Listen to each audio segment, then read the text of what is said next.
Vamos fazer contato com o jornalista André Rossi, direto de Tóquio, no Japão. Boa noite aí, bom dia, André. Bom dia para você aí, Glauco. Como estão as coisas aí pelo Brasil? Estamos andando, né? Sempre um cenário bastante agitado. Agora que a gente tem aí a volta da CPI da Covid, temos também aí diversos assuntos que a gente vai abordar mais tarde aqui no Jornal Brasil Atual, nesse cenário conturbado que a gente tem, né? Já estamos até acostumados com isso, né, André? Mas você traz boas notícias aí em relação ao desempenho do Brasil nas Olimpíadas e numa categoria que tem feito história na sua primeira participação, que é o skate.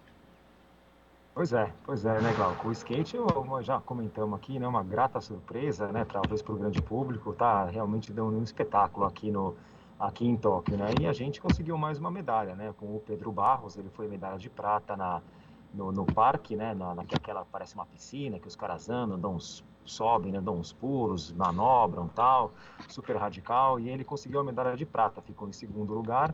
O vencedor foi um australiano, Keegan Palmer, e o terceiro lugar ficou um norte-americano, o Corey Junot. Foi bem legal. O Pedro, ao contrário do que a gente está acostumado um pouco aí no skate street, ele já não é mais tão menino assim, ele tem 26 anos, ele tem uma carreira consagrada já, né? Ele ganhou 4 vezes os X Games, ganhou também 5 etapas do Van Park Series, que seria uma espécie de campeonato mundial do skate. E parece que foi meio que uma consagração dele, né, ali na arena do skate. Ele ficou muito feliz, estava com o cabelo pintado de verde e amarelo, mandou beijo para todo mundo, se emocionou e foi bem legal. Mais uma medalha para o Brasil no skate. Esse esporte aí que o brasileiro já gostava, né, já conhecia, mas que acho que vai ganhando corações aí cada vez mais. Eu estava observando na competição que a gente tem skatista até com 46 anos, né? Então acho que eu vou dar uma treinada aí para ver se em Paris eu consigo me inscrever também, André. Pois é, e eram dois, né? Eu estava vendo que eram dois, um sul-africano e um dinamarquês, né? Os dois competindo lá. Eu também acho que eu tô quase lá, viu? Nos 46, né? Porque para chegar acho que em Paris no skate, acho que é muito para mim, viu, Glauco? Tem que treinar, tem que treinar. A gente É um faz o pouquinho, né? treinamento coletivo, André. E olha, Boa. e temos também aí boas, aliás, ótimas notícias vindas do boxe brasileiro, né, André? Pois é, ainda na parte do skate, foi só para citar que foi a 19ª medalha do Brasil aqui, né? Ainda não está no quadro de medalhas isso, porque faltam ainda confirmar a cor de 3 medalhas, duas no boxe, exatamente que a gente vai falar daqui a pouquinho, e uma no futebol masculino, que são três modalidades, dois atletas e o futebol coletivo, os três estão na final. Né? E uma dessas finais do boxe é a Bia Ferreira, né? Já tá ficando até repetitivo a gente falar dela, mas ela venceu mais uma vez, venceu a finlandesa Mika Potkonen, né, por 5-0 de novo. Essa luta eu consegui assistir, fiquei muito feliz que eu consegui assistir a luta da Bia. Ela deu uma surra na Mika, que é uma atleta de altíssimo nível. Ela foi medalha de bronze na Rio 2016, ela é tricampeã europeia, ela foi em bronze no último mundial que teve na Rússia, e ela tem um monte de vitória importante por torneios na Europa, né, na Bulgária, no leste europeu. Ela é uma atleta fantástica, 40 anos, né, então continuava disputando uma semifinal olímpica aos 40 anos, mas não deu para ela, enfrentou a Bia, que mais uma vez bateu forte, bateu pesado, chegou quase a derrubar a Mika em um dado momento e venceu por 5-0. A Bia ganhou todas por 5-0. 5-0 significa unanimidade, quer dizer, os 5 juízes deram a vitória para a Bia em todas as lutas que ela fez até agora.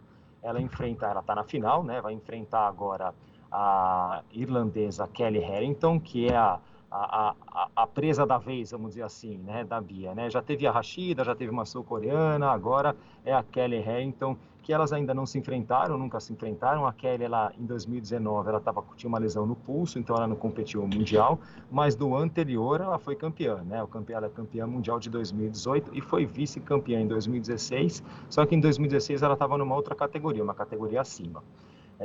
Então agora vai ser o grande tirateima, era a final que todo mundo esperava nessa categoria do boxe, chegou, vão lutar na madrugada de sábado para domingo às 2 horas da manhã, vale a pena colocar um despertadorzinho para assistir. Né? E no masculino a gente teve o Herbert Conceição também, que também disputou uma semifinal e ganhou do Gleb Baxi, que é o russo, né? No peso médio, ele ganhou por 4-1, e também passou para a final. E essa vitória teve um gostinho de revanche, porque no Mundial do ano passado, em Ekaterimburgo, também na Rússia, na mesma semifinal, por os mesmos 4-1, o russo havia ganhado do brasileiro, que ficou na ocasião, ficou com a medalha de bronze. Dessa vez ele deu o troco, né? Na mesma moeda, venceu e também vai disputar a final. O Herbert luta contra um ucraniano, o Oleksandr Kiniak, eu acho que é isso, Kisniak, que também é um lutador difícil, campeão mundial em 2017, bicampeão europeu e tricampeão do torneio Stranja, que é um dos torneios mais tradicionais do boxe na Bulgária. Ele é o atual tricampeão do torneio Stranja. Lembrando que o boxe a gente já teve uma medalha, né, uma medalha de bronze com o Abner Teixeira nos pesados. Boxe então garantindo aí, junto com a medalha de bronze do Abner Teixeira, 3 medalhas, um desempenho sensacional da nossa seleção olímpica. E que bom, né? Que é um esporte que vem se consolidando desde 2012, ganhando medalhas em todas as edições. Exatamente, isso porque o Matheus Alves, que é o técnico, fala que essa é uma geração que ele está preparando para 2024.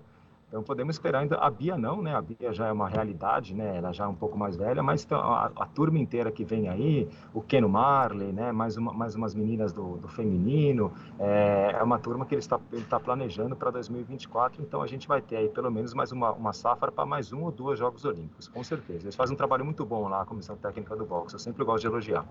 Lembrando que o boxe ele tem uma seleção permanente desde ali do início dos anos 2000 e por isso que esse trabalho vem frutificando, né? Algo que vem sendo feito há muito tempo. Agora tem que ver também se esse pessoal, porque são pugilistas muito bons, André, tem que ver se alguém não vai se profissionalizar nesse meio do caminho e vai acabar não competindo também em Paris.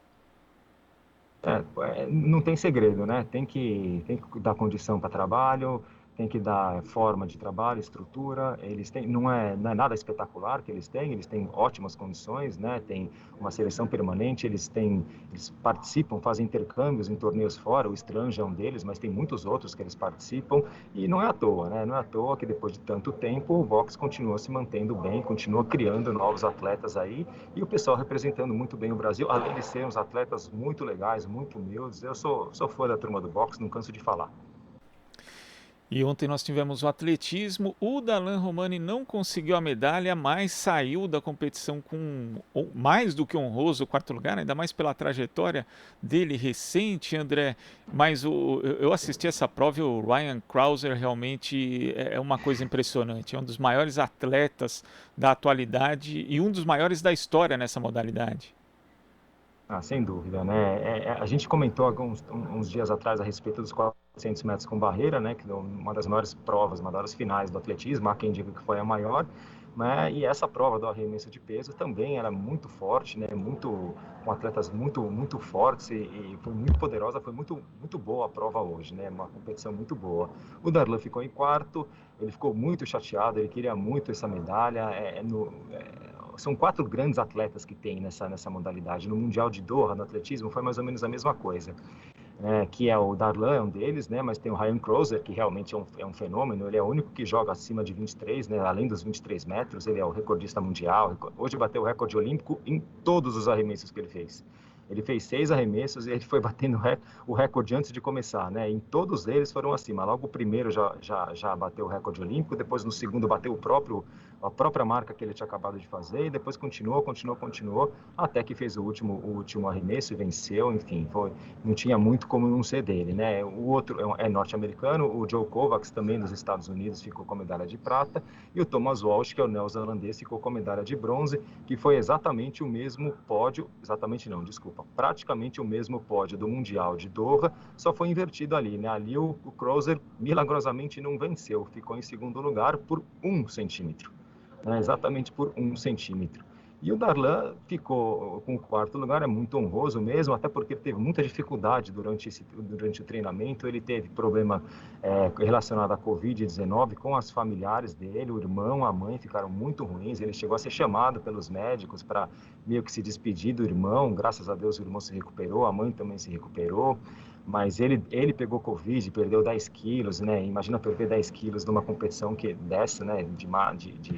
de força, né, que ele precisa muito do corpo, ele perdeu 10 quilos. Além disso, o treinador dele, né, que é um cubano, o Justo Navarro, ele faleceu, a esposa dele faleceu, ele voltou para Cuba, né, por conta disso, e aí depois não conseguiu voltar, porque por conta das restrições aí, impostas pela Covid. Então, o Darlan treinou praticamente o ano inteiro sem técnico, né, o que é muito difícil nesse alto nível, né? Ele também teve que fazer uma cirurgia de hérnia de disco, enfim, ele teve muitos problemas, não teve onde treinar, ele fez improvisou num campinho, num terreno baldio perto da casa dele, praticamente um lugar ali impraticável para conseguir arremessar um pouquinho. Então, diante das condições, ele foi muito bem, conseguiu muito honroso quarto lugar, mas é incrível, porque ele estava realmente chateado quando a gente foi conversar com ele na saída. A gente colocamos para ele isso, né? Poxa, mas teve tudo, ele não queria saber. Ele falou que o sonho dele é mais alto do que isso, né? Vamos torcer, né? Vamos ver se ele consegue para a próxima Olimpíada em Paris. É um ciclo mais curto, mas lamentavelmente ele não conseguiu. Mas não deixa de ser um excelente resultado do grande Darlan Romani, um excelente atleta aqui do atletismo brasileiro. Melhor resultado de um brasileiro nessa competição, e é isso, né? Paris está logo ali. Agora, tivemos aí também o vôlei masculino. Eu confesso, viu, André, que eu não vi o vôlei. Teve ali a luta da Bia no meio, teve também a semifinal do basquete masculino entre Estados Unidos e Austrália. Eu sou fã de basquete, então não pude deixar de ver. E depois tinha que dormir um pouquinho também, né? Mas quando eu acordei e fiz ali aquela varredura de notícias, entrei no Twitter, tinha lá um 20-12. Explica pra gente o que foi esse 20-12. Às vezes a gente passa cada nervoso, né? Só falando do basquete, né? Os Estados Unidos tomaram um susto na Austrália, né? Chegaram a perder os primeiro dois tempo ali, foi bravo. Saíram perdendo por 3 pontos, né? Depois passaram o carro, né? E também só para lembrar disso, que esses dias teve também a despedida do Luiz Scola, né? O grande argentino Luiz Scola se despediu do basquete. Foi uma cena muito bonita, que lembrou aquela do Oscar, quando ele também se despediu da seleção. Ele saiu do jogo, faltava 1 minuto e todo mundo aplaudiu. Eu estava jogando com a Austrália, né? A seleção da Austrália, o técnico aplaudiu de pé. Uma pena só que não tinha público, porque certamente seria um dos momentos mais bonitos da história da Olimpíada, né? O Luiz Scola, um argentino, campeão olímpico em 2004, terceiro lugar em Pequim em 2008, enfim, derrubou o Dream Team, um fenômeno. Deu muita dor de cabeça para nós, né? Mas temos que aplaudir o pé, o grande Luiz Scola. Pois é, inclusive, viu, André, eu vi aqui no Rio em 2016 o Brasil e Argentina no basquete masculino, escola ali com aquela eliminação na prorrogação. Foi doído, mas, poxa, como é bom ver a seleção argentina. Infelizmente a gente tem aí, o Ginóbili já tinha saído, né, se aposentado, agora tem também o Scola. É uma geração que vai deixar saudade, porque é muito legal ver esse time argentino. Fantástico, né? E fez um duelo super forte com o Nenê, né? Era o nosso pivô naquele jogo. Levou a melhora, mas nada a falar, porque não é qualquer um que ganha do Scola. Aliás, o normal é você tomar um baile do Scola, e não foi diferente com o Nenê. Jogador fantástico. Do vôlei, né? Vamos falar isso, do vôlei. O 20-12. Explica aí para quem não viu o 20-12. Tá rolando aquele meme nas redes sociais, né? Daquele rapaz que acorda de manhã, puxa, mas estava 20-12, tá almoçando 20-12, né? Tá no ônibus 20-12, vai ser difícil esquecer, né? O Brasil estava jogando com a Rússia, o jogo estava 1-1, no terceiro set o Brasil fez 20-12, né? E faltava 5 pontinhos para vencer, aí a Rússia cresceu, se recuperou, o Brasil chegou a fazer 23-19, que ainda é um placar bom para ganhar, precisava só de 2 pontos. Mas eles conseguiram tomar a virada, e depois ficou 2-1, e aí quando acontece uma coisa dessa, toma uma virada dessa, na maioria das vezes, no set seguinte, o outro time acaba vencendo. Foi o que aconteceu. Não foi fácil, né? Foi um set apertado do quarto set, mas deu Rússia 3-1, a Rússia foi para a final. Justo, né? A Rússia já tinha ganhado do Brasil na fase de classificação por 3-0, e foram para a final, e o Brasil vai para o bronze, vai disputar o bronze, pega a França ou a Argentina na madrugada de sexta para sábado, 1h30 da manhã. Tá certo, André. Muito obrigado pela sua participação aqui no Jornal Brasil Atual, e até amanhã. Até amanhã, até amanhã. Amanhã é sexta-feira, né? Depois já tá acabando, né? Infelizmente. Até amanhã, um abraço para vocês. Abraço, André. Conversamos aqui com o jornalista André Rossi, direto de Tóquio. Você está ouvindo Jornal Brasil Atual. As notícias que os outros não dão.